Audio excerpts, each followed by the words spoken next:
दुनिया की जो मेजर कंट्रीज हैं वह इस समय डोनाल्ड ट्रंप से काफी दुखी हैं, खासकर यूरोपियन कंट्रीज, क्योंकि डोनाल्ड ट्रंप ने प्रेसिडेंट बनने के बाद से ही यूक्रेन को सपोर्ट करना बंद कर दिया है और रशिया के साथ इंगेजमेंट्स पहले से काफी ज्यादा बढ़ा दी हैं। रशिया को रोकना तो दूर की बात है, इस समय डोनाल्ड ट्रंप का पूरी तरह से फोकस इस बात के ऊपर है कि किस तरह से यूक्रेन के साथ मिनरल्स की डील को साइन करके कई बिलियन डॉलर्स की कमाई करनी है, ताकि यूक्रेन रशिया युद्ध में जो बाइडन ने यूक्रेन को जितना भी पैसा दिया वह सब अमेरिका रिकवर कर सके। लेकिन यूरोप की कंट्रीज इस चीज से काफी परेशान है, क्योंकि अमेरिका तो हजारों किलोमीटर दूर सिचुएटेड है, मगर रशिया यूरोपियन कंट्रीज के बिल्कुल बगल में बैठा हुआ है। मगर डोनाल्ड ट्रंप का तो आपको पता है कि वो किसी की भी नहीं सुनते हैं। यूक्रेन वॉर को लेकर यूरोपियन कंट्रीज के साथ कोऑपरेट करना तो दूर की बात है,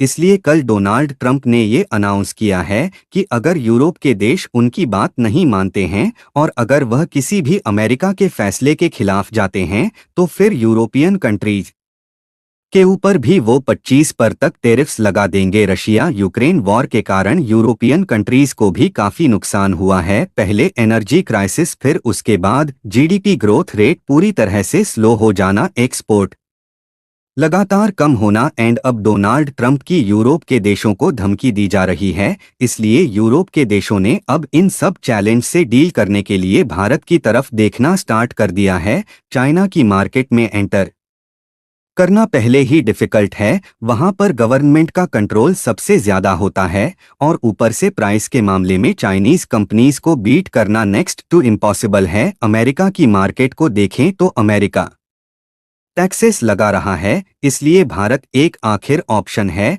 जो यूरोप की कंट्रीज को बचा सकता है। भारत के लोग वेस्टर्न कंट्रीज के ब्रांड्स और वेस्टर्न कंपनीज के प्रोडक्ट्स को खुले दिल से एक्सेप्ट करते हैं। ऊपर से 140 करोड़ पॉपुलेशन की जो ह्यूज मार्केट है, ये एक बड़ा प्लस पॉइंट है। इसी के चलते इन डिफिकल्ट टाइम्स में यूरोप के देशों ने अब भारत का रुख करना स्टार्ट कर दिया है। यूरोपियन कंट्रीज के लीडर्स और मिनिस्टर्स लगातार भारत आ रहे हैं। अभी पिछले कल यूरोपियन यूनियन की प्रेसिडेंट उर्सुला वंडर भारत आई थी, जो कि यूरोपियन कमीशन के 28 देशों को लीड करती हैं। इनके साथ यूरोप के 28 देशों का एक बहुत ही बड़ा डेलीगेशन भी साथ आया है। कई सारे रिप्रेजेंटेटिव्स भारत आए हैं जो अलग अलग फील्ड से ताल्लुक रखते हैं। अब हुआ यह कि यूरोपियन कमीशन ने अनाउंस किया कि वह भारत के साथ trade, investment, artificial intelligence, defence and security पर तो एग्रीमेंट साइन करेंगे ही। इन सारी फील्ड में टाई मजबूत करने के साथ साथ यूरोप भारत को इस बात के लिए मनाने की कोशिश करेगा कि यूरोपियन कमीशन ने जो रशिया के ऊपर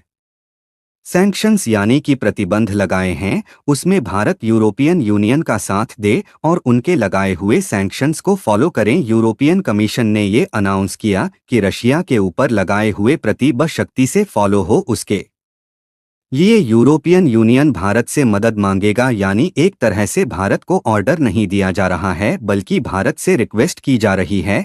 एंड अगर भारत रशिया के ऊपर लगाए हुए सैंक्शंस को फॉलो करता है तो यूरोपियन यूनियन की मदद करना होगा। अब भारत की सरकार सैंक्शंस को फॉलो करती है या फिर नहीं करें, यह तो खैर हमारा पर्सनल डिसीजन होगा। डिपेंड यह भी करता है कि उसके बदले में यूरोपियन यूनियन सामने से भारत को क्या दे रहा है। लेकिन ये सारी चीजें बात की है, क्योंकि पिछले कल रशिया की तरफ से एक ऐसी स्टेटमेंट सामने आई है जिसमें रशिया ने काफी अग्रेसिव लैंग्वेज को इस्तेमाल किया है एंड ऐसे वर्ड्स यूज किए हैं जो डिप्लोमेटिक लैंग्वेज में ज्यादातर यूज नहीं किए जाते हैं। रशिया के विदेश मंत्रालय की तरफ से स्टेटमेंट आई है जिसमें रशिया ने कहा कि यूरोपियन यूनियन के देशों के लिए यह शर्म की बात है कि यह लोग आज उन्हीं देशों के पास मदद मांगने के लिए जा रहे हैं जिनको यह कभी थर्ड वर्ल्ड कंट्रीज कहकर बुलाया करते थे, जिन देशों को इन्होंने तीसरे दर्जे का टैग दिया था, वाइल्ड चंगल कहा था। आज यूरोपियन यूनियन के देश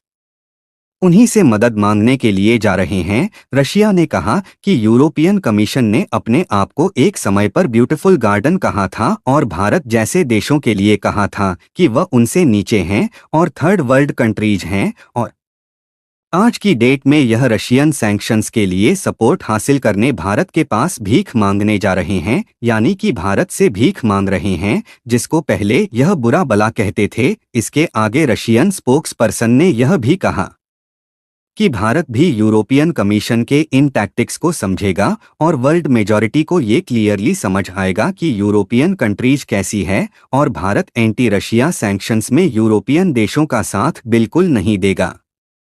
यानी रशिया इस बात की उम्मीद कर, अभी तक देखा जाए तो भारत रशिया को पूरी तरह से सपोर्ट कर रहा है। हमने $50 बिलियन का क्रूड ऑयल लास्ट ईयर भी रशिया से परचेज किया था और रशिया चाहता है कि भारत इसी तरह से आगे भी रशिया का साथ देता रहे। इसलिए रशिया यहाँ पर भारत को याद दिलाने की कोशिश कर रहा है कि इन वेस्टर्न देशों ने भारत को क्या बोला था और आज यह भारत से ही मदद मांग रहे हैं, इसलिए भारत इनकी बातों में ना आए। वैसे रशिया की बातों में भी यहाँ पर दम है।